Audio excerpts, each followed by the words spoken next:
There's a kind of heartbreak that doesn't come from cheating or betrayal. It comes from effort that isn't returned. You give, you try, you pray, but the other person? They've stopped meeting you halfway. You plan the dates, you start the conversations, you keep the connection alive, and yet, somehow, it feels like you're loving alone. Modern psychologists call it emotional burnout, that empty, hollow feeling that comes from carrying a relationship on your back. And yet, the Bible calls it something even deeper. It's the burden of unequal yoking.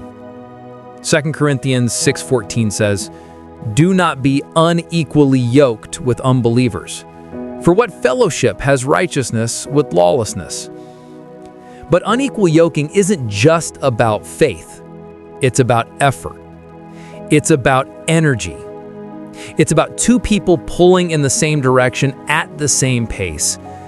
Because when one heart keeps pushing while the other drifts, love stops feeling like a bond and starts feeling like burden. Modern experts remind us, healthy love feels like partnership, not performance.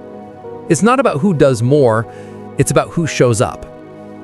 But what happens when only one person keeps showing up? You start telling yourself, if I just love harder, pray longer, stay patient, they'll change. And yes, love is patient, but love was never meant to be painful endurance.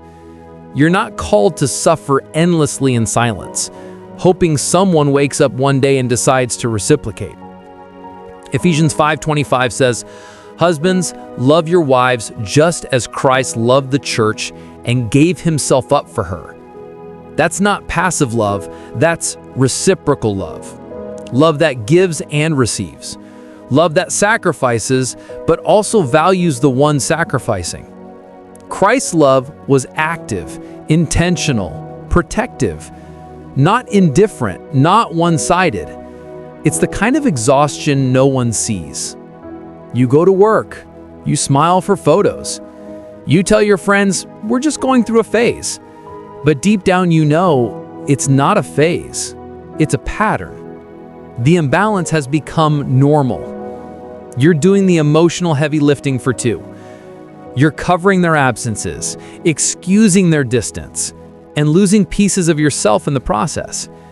And slowly, love starts to feel like labor, because love without mutual effort will always leave you tired.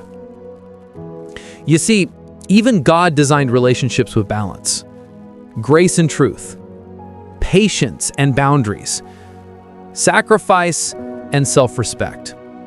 Love isn't meant to destroy your peace. It's meant to deepen it.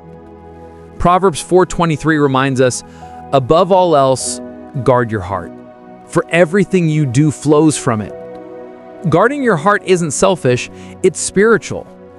Because when peace leaves, discernment fades. And when discernment fades, you start confusing pain for purpose.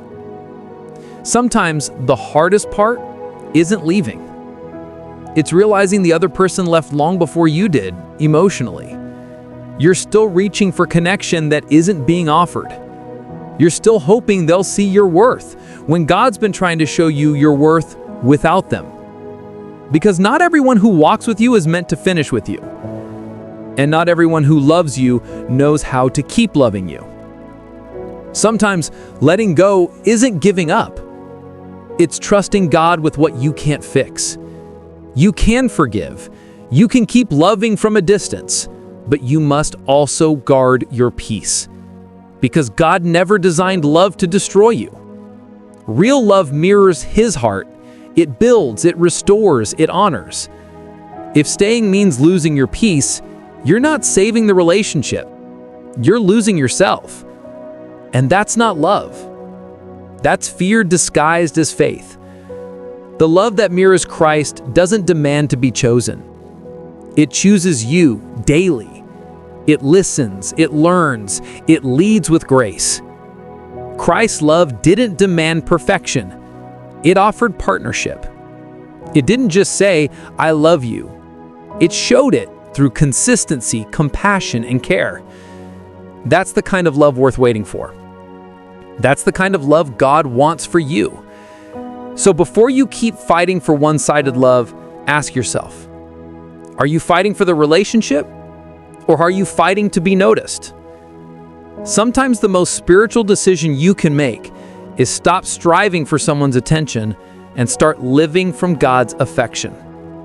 Because peace is not found in chasing people. It's found in trusting His plan. You are not too much. You are not unworthy. You're just being redirected toward the love you truly deserve. A love that doesn't drain you. A love that reflects God's heart. Because real love doesn't break you to build itself. It builds both of you together. This is Relationship and Marriage 24/7, where modern hearts meet biblical wisdom. If this message spoke to you, share it with someone who's tired of one-sided love. Because healing starts when truth enters the heart.